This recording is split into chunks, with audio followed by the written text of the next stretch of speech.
ende tinokumbira mhuri yeZimbabwe mushure mekunge vafa iwawo baba vafa kudaro vanga vaine mwana wavo afirwa kudaro vanhu vakutakura chitunha kuti vakuenda kunoviga kumusha kwachanovigwa mwana wemufi anga ine shamwari yake uzakare.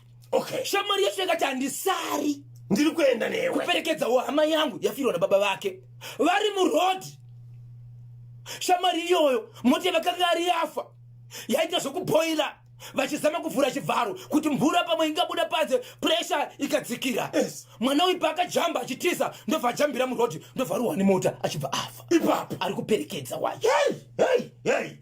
Ndine nyaya zvakare mahitikirifi imomo yemwanakomana akaudzwa uri Shamwari munin'ina wako ari kurohwapo paakamhanya ipo panga akabata bhodhoro ndobva angorovera bhodhoro pasi ndobva asvika achibaya munhu anga aripo munhu wacho wakabaya achibva afa.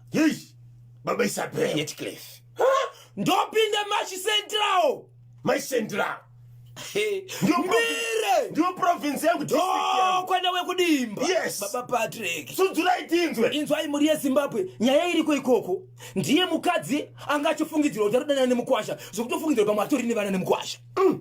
Sabhuku namambo nomupurisa achibva vanzwa kuti ndo zviri kuitika ndobva vaenda nehweseri kumukadzi kuti tiri kunzwa kuti muri kuita zvakati vakutonga mukadzi uyu vanga vachimutongera kumba kwasabhuku ari manheru chiri kunzi chikomba change chisiko murume wemukadzi uyu anga asipo anga ari sabhuku na headman nejenda ravo nemupurisa wavo vatoka kudaro mhuri yeZimbabwe kwairi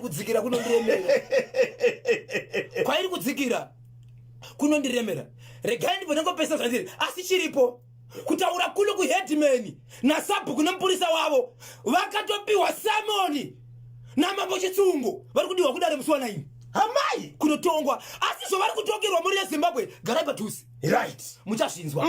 Ndine nyaya yandakataura nezuro yemurandakadzi ari kunzvimbo kwaodzi ari kushandurwa kuita murume ndakataura ndiri pano kuti baba vatumira meseji kuti mwana wamuri kutaura ndewangu kwandaiti mwana akatiza kuya ndakazotaura nababa vacho vane zvavakataura saka update iripo kana zvisingakanganisi ndanzi nehama dziri kwaodzi baba kana makateerera kwanzi uyai kuno tigare pamwe chete tite dare remwana apore tironge pamwe chete saka ishe kwanzi enda ikoko asi sendedzikadzika panyaya iyoyo pamutongosenda zvakare pane mwanasikana akazotibata achiti iye zvamuri kutaura zvishoma nenyuwo ndaane gore ndave murume ndave nenhengo yechirume baba naamai vangu havasi kundibatsira ndaane gore.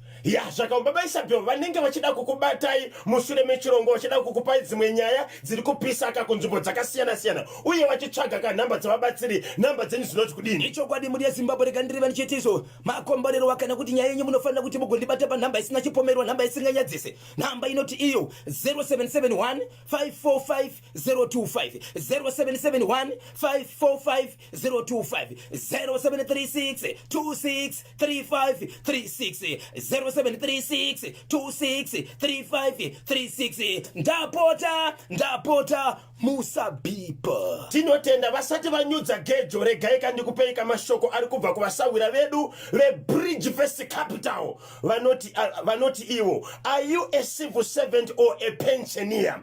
Uri kutsvaga chekwereti chema US dollars here checellphone kana laptop, Bridge First Capital iripo kuti ikubetserei nechimbi kuwana maloans aya. Munogona kutora chekwereti chemari yema US dollars kana kutora chekwereti cheZim dollar kana